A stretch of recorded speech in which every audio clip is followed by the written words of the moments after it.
now we're recording, and I'm just looking over here, and I'm going to look on the other side. I should probably flip my camera as I'm looking over here at my screen. And I just want to remind you, and this is the part why I'm even talking about this, is how important it is. This is where I will declare the variables I'll use in my sketch. And then I have a circle size, and I could even go further on to talk about that.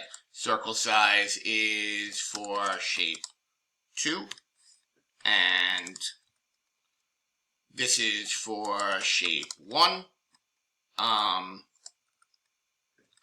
To adjust location on X,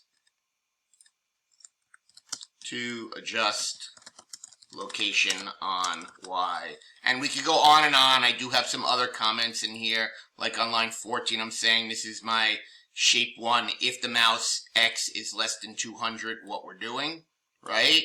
And then I have conditional for if mouse X is greater than 200, and then I'm drawing shape 1, and I go through the whole thing, and I make sure to have lots of comments in there, and I'm going to stop right